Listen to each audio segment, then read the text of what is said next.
Hey guys, Arleesha here and welcome to another video. Today I want to go over all of my paint making supplies with you guys. So we're going to talk about everything I use to make my paints, and I will be leaving links to as many of the materials as I can down in the description for you guys to check out. So I'm going to just kind of treat this as though I were setting up to make paints, and I will talk about everything that I'm laying out as we go. When I'm first setting up to paint, I start with this grippy mat. This is just something that's going to keep my glass slab from sliding around and keep it in one place. And then my glass slab goes on top of that, like that. This glass has been very lightly sanded to make the surface more abrasive. You don't have to use sandpaper. There's also like a powder that you can use that's slightly abrasive that you can mull on here that will make the muller and the glass abrasive kind of at the same time. You don't want it to be a completely smooth glass surface because you want to be kind of grinding the pigment and binder together as you work. The glass itself also has beveled edges, so it's not going to be sharp and you don't have to worry about the corners stabbing you or anything like that. Next, I usually grab my container of palette knives, and that'll go off to the side with my glass muller. This one I got from Jackson's Art Supplies.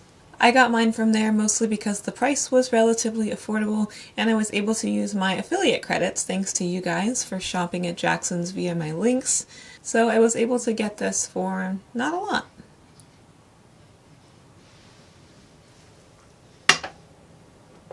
I also always have some sort of towel handy for wiping off my palette knives or cleaning up at any point. Here I have Core's Aquazol. This is their synthetic oxgall, and I use that to add flow to my paints. I don't add that directly to my binder. I like to add it in separately. To be honest, I don't really have a big reason for that. I just do it separately. This is binder. This is actually the last little bit of a pre-made binder by Schmincke, and I have a tiny bit of it left that I haven't used. But as you guys know from a previous video, I have actually also made my own binder, and you can check out that video if you haven't seen it already. The stars of the show here are our pigment and binder. This powder combined with this liquid binder are what make our paint. So all of these other tools are really just going to be working together to combine these two ingredients. Some of my binder is in plastic containers like this, some of it is in bags, and I just keep this in a drawer that can be closed and out of the light, so it's not, no light is shining on this pigment at any time when it's not being used.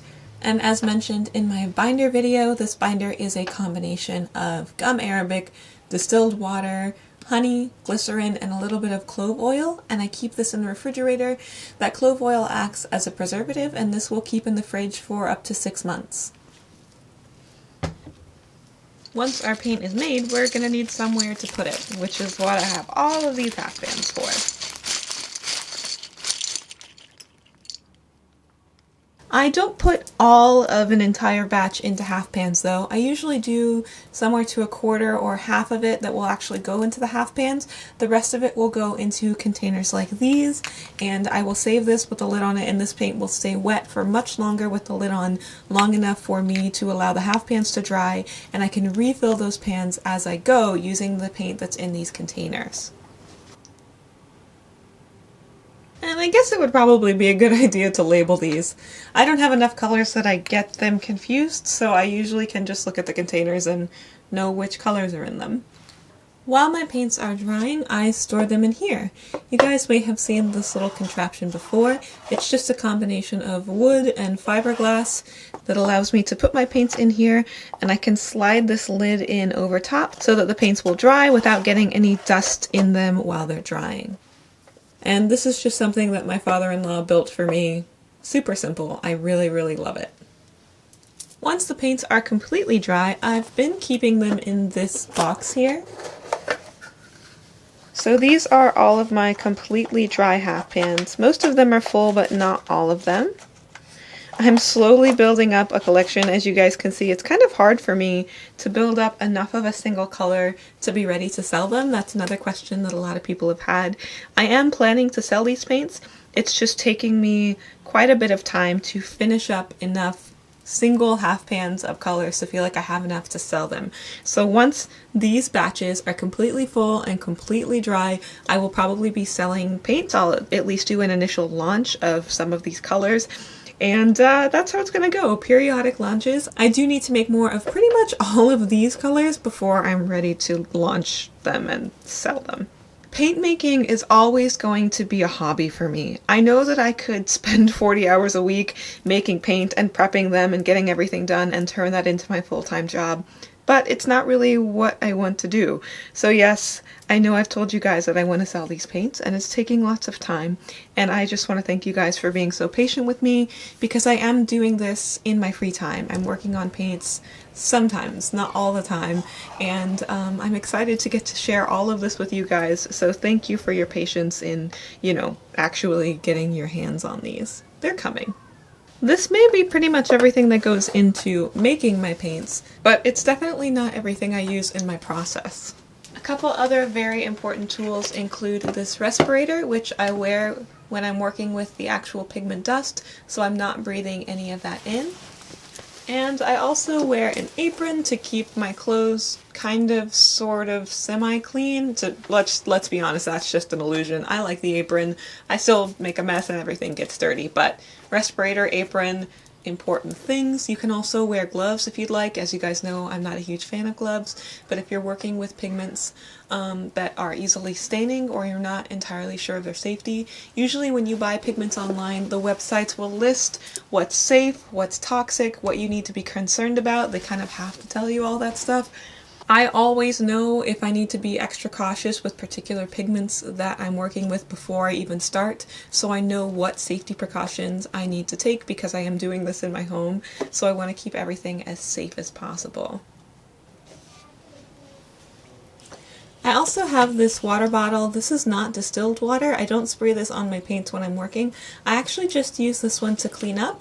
So cleaning off my glass tray or any of my utensils after I'm done, I just use this water to get everything all cleaned up. These tools are the ones that I use the most when I'm actually making paints.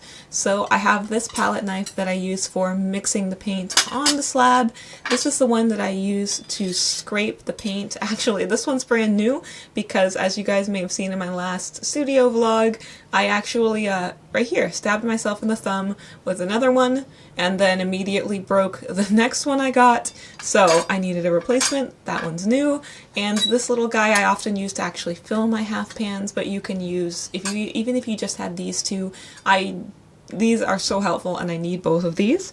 And then I have some measuring spoons that I use to measure out my pigment and my binder.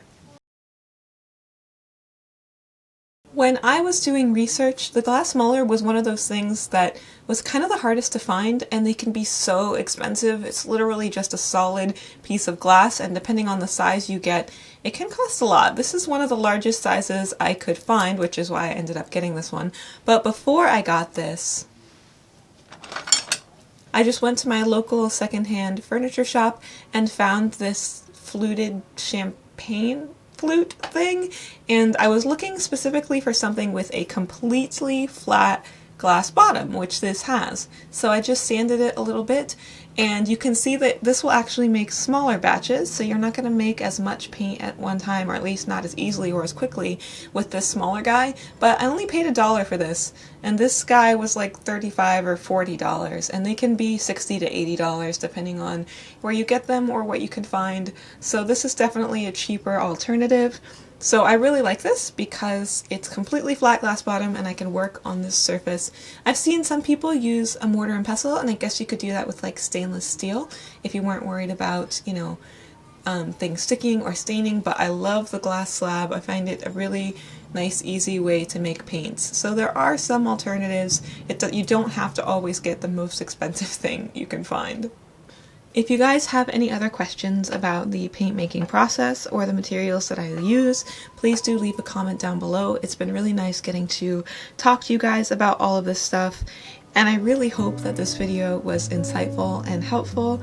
Thank you for taking the time to hang out with me and watch this, and I will see all of you, or you know, some of you, most of you, see you guys in the next video. Bye bye. Ooh.